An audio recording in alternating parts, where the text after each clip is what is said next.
এখন শুনবেন আজকের গুরুত্বপূর্ণ খবরের শিরোনাম।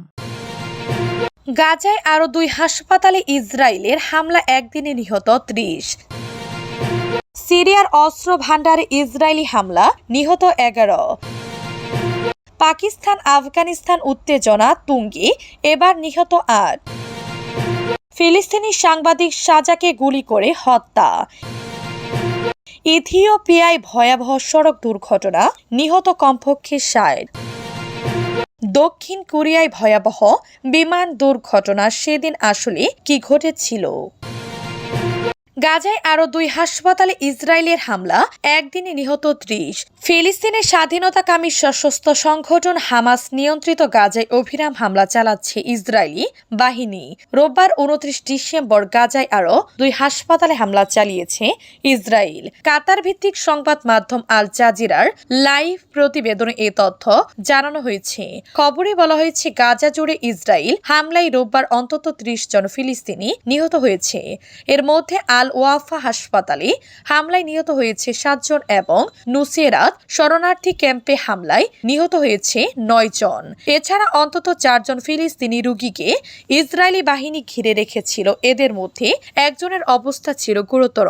গত বছরের অক্টোবর থেকে গাজায় ইসরায়েল ও হামাসের মধ্যে যুদ্ধ চলছে। এতে এখন পর্যন্ত গাজায় নিহত সংখ্যা 45,000 ছাড়িয়েছে। আহত হয়েছেন 1 লাখের বেশি এবং লাখ লাখ ফিলিস্তিনি বাস্তুচ্যুত হয়েছে।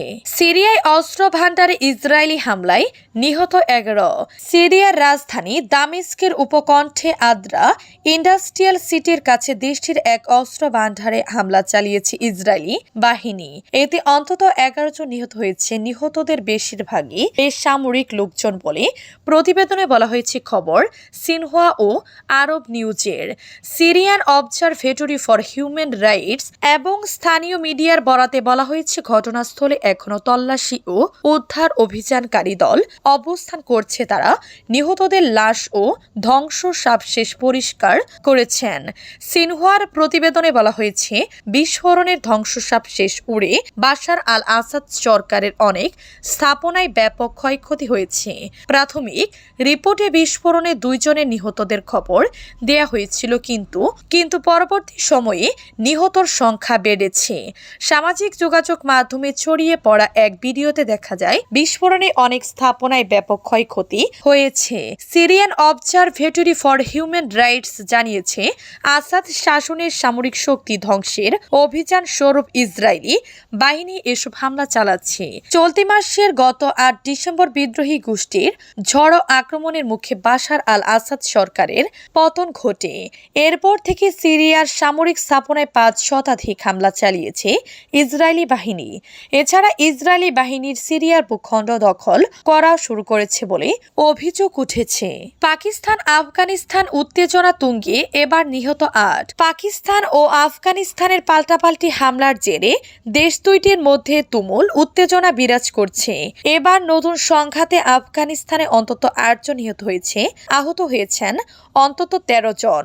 শনিবার রাত পর্যন্ত এই সংঘাত চলবে বলে পাকিস্তানের নিরাপত্তা কর্মকর্তারা নিশ্চিত করেছেন। গত মঙ্গলবার আফগানিস্তানের পূর্ব অঞ্চলীয় পাকতিকা প্রদেশে বোমা হামলা চালায় পাকিস্তানি বাহিনী। এতে অন্তত 46 জন নিহত হয়েছে বলে আফগানিস্তানের পক্ষ থেকে দাবি করা হয়।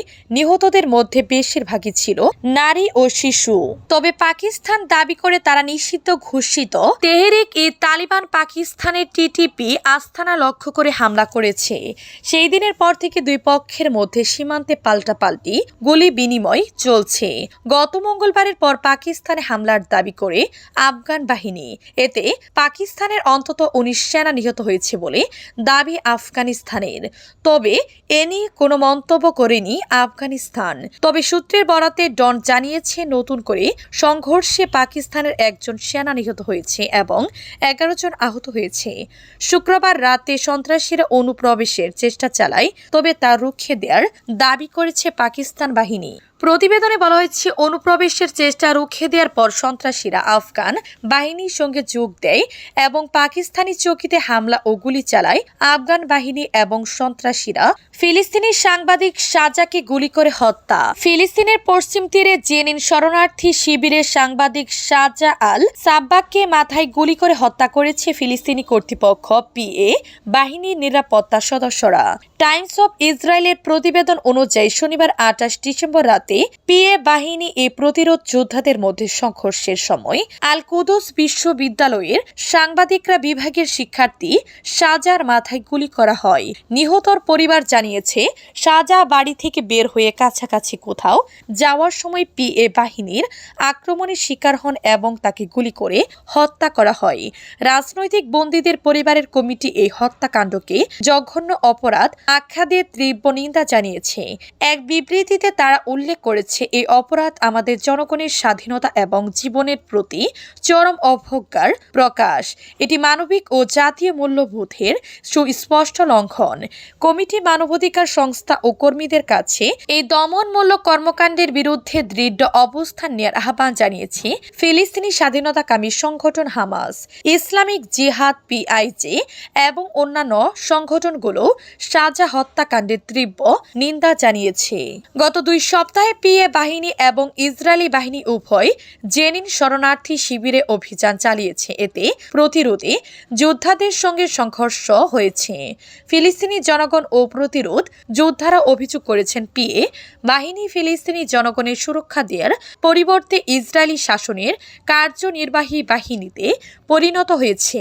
ইথিওপিয়ায় ভয়াবহ সড়ক দুর্ঘটনা, নিহত কমপক্ষে 60। পূর্ব আফ্রিকায় দেশ ইথিওপিয়ায় ভয়াবহ সড়ক দুর্ঘটনা ঘটেছে। এতে কমপক্ষে 60 জন নিহত হয়েছেন। আহত হয়েছেন আরও 4 জন। আফ্রিকার এই দেশটির দক্ষিণ অঞ্চলীয় বোনা জুরিয়া ওয়ারিদার গেলানা সেতুতে এই দুর্ঘটনা ও হতাহতের ঘটনাটি ঘটে।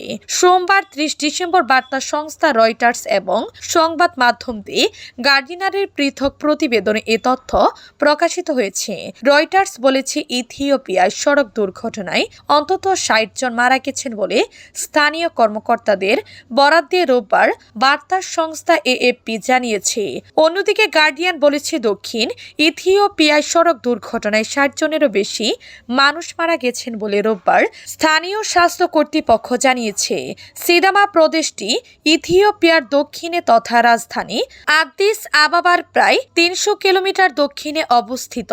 সিদামা আঞ্চলিক স্বাস্থ্য ব্যুরো ফেসবুকে বলেছে, একটি গাড়ি দুর্ঘটনায় এখনো পর্যন্ত 66 জনের মৃত্যু হয়েছে। তবে ঘটনায় আরও বিপদ বিবরণ তারা দেখায়নি। ব্যুরো অনুসারে বোনা জরিয়া ওয়ারিদার গেলানা সেতুতে এই ঘটনাটি ঘটেছে। এতে আরও বলা হয়, আহত 4 যাত্রীকে বোনা জেনারেল হাসপাতালে চিকিৎসা দেওয়া হচ্ছে।